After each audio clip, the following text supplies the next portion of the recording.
Now that we have these images in here, let's make sure that the images are actually aligned properly. To do that, I'm going to go ahead and press 1 on the number pad, or I can press this -y right here. And I'm going to go ahead and create a cube.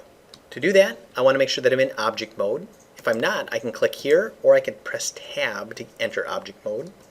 Then I'm going to press Shift A, Mesh, Cube. Now, a cube appears at the center of the scene, and I'm going to go ahead and move it up. I'm also going to turn on X-ray, so now I can see through it and I can see the image, or I can see, yeah, the image right there. To scale this, I'm going to go to Scale. Another way that I can scale is if I have the cube selected, and I can select the cube here, I can press S as in scale, and you can see that I get this thing and I can move like that. One thing to note about scaling this way is that when you press S, it depends on how close your cursor is to the center of the object. So you can see that orange dot. If my cursor is right here, I don't have much room to kind of wiggle room to work with, and it's going to be hard to scale it. If my cursor is way over here and I press S, I can see I have a much longer runway to work with, and it's going to be easier for me to scale kind of precisely.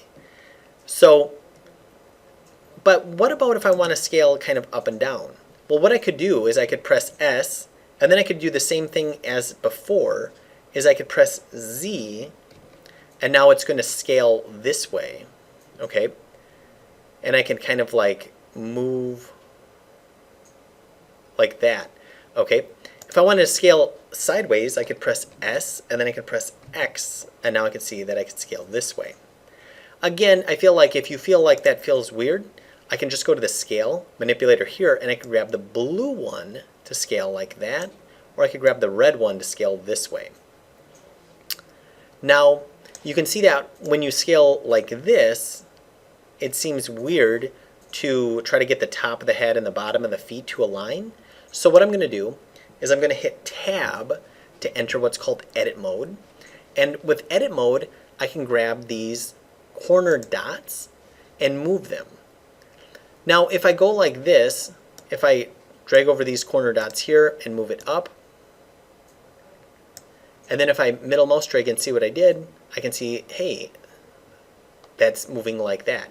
And the reason that that's actually working is because we're in X-ray mode. So if I go like this, if I press 1, I'm just going to kind of move these down here like this. And if I was out of X-ray mode, and now if I drag over this and move it up, you might think that you did the same thing, but if I look like this, you can see that I didn't move these back ones up with it. The reason that that is because I couldn't see them when I was selecting. Okay, what does that mean? Well, that means that I'm just going to undo that, Control Z. If I go into wireframe mode, when I'm in wireframe mode, when I drag over it, you can see that it actually selected 4 of them. Okay, because it's considering it that you can see it, that you can see through it. If I'm in, let's say if I'm in shaded mode, and if I drag over it, now I can see that it did not select the back ones, it only selected the front ones. Let's see what happens if I stay in shaded mode, but if I'm in X-ray mode. So now if I drag over it like this, so it looks like X-ray mode does allow me to drag all the way through. So I just have to be kind of mindful of that when I'm doing this. So now what I'm going to do is I'm going to go ahead and drag this up to his top of his head. I'm going to select these, and because I'm in X-ray mode, it should be able to select all the way through. Bring that down to the bottom of his feet, and if I want to check a little bit closer, I could kind of zoom in. I can see that, yeah, it's right at the edge of his hands, that looks pretty good. Right at the top of his head, that looks pretty good. Now, I'm not actually modeling the character yet. What I'm doing is I'm trying to make sure that the images are going to be aligned properly. Now I could press 3 on the number pad to go over here, or I could use my navigation here. I'm going to go select this. Now, if I'm like, well, shoot, it's not aligned, and if I move this up to align it, what's going to happen is that when I go back here, now it's going to be too high. And then I'd have to push this down, and then I'm going to be doing that all day. So instead of that, what I might have to do is select my side view and scale it, press S. Oh, I got to make sure that I have my side view selected. And to select it, I have to go back to object mode. Now I can click on the side view, and now I can press S and scale just slightly, and then maybe move it. Aha, there it is. Looks like the top of the head and the feet are aligned properly. And then if I wanted to align the rest of this cube, as long as I only move it left and right, it shouldn't affect the front negatively. Now I'm not going to be able to select it until I select it in object mode. I'm not going to be able to alter it, I should say. So what I need to do is I'm going to select the cube, and then I'm going to press Tab to enter edit mode. Then I'm going to grab these and push this forward. I'm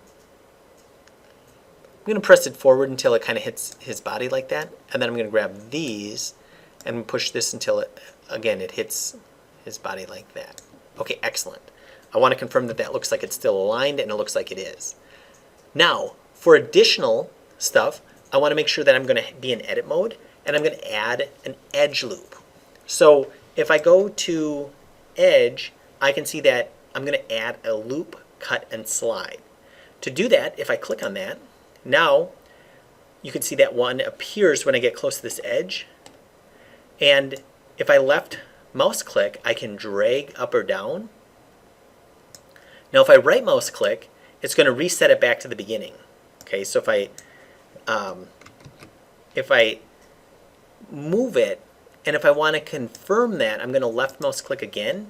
And what I did is I put a split right at the bottom of his chin. Okay, I'm also going to put a split right at his fingers.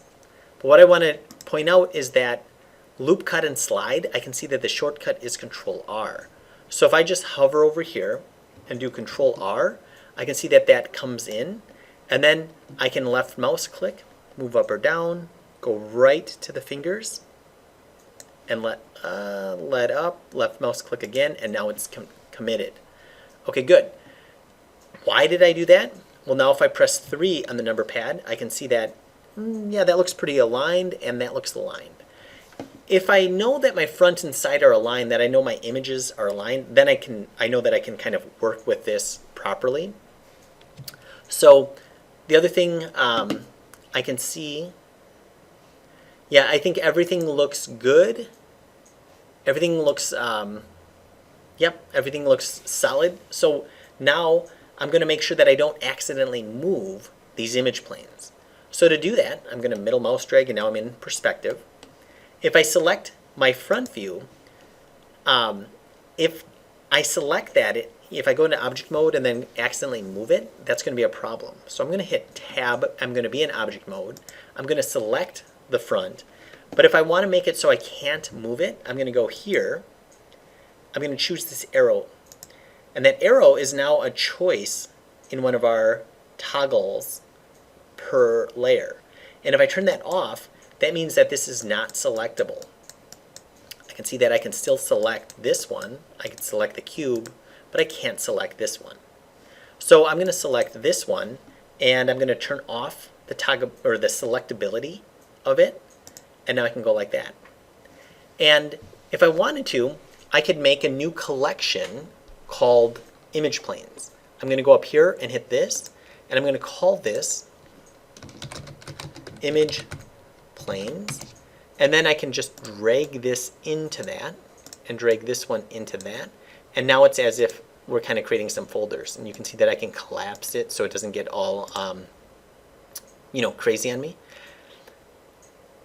And then I can even, if I collapse that and then I go like this, I can hide or show anything in that group, and I can also turn off the selectability of it right there, and you can see that I can't select it. Now I could actually take this cube, and we don't really need it. It was only for alignment purposes, so I'm going to go ahead and hit delete. And there we go. Our image planes are aligned.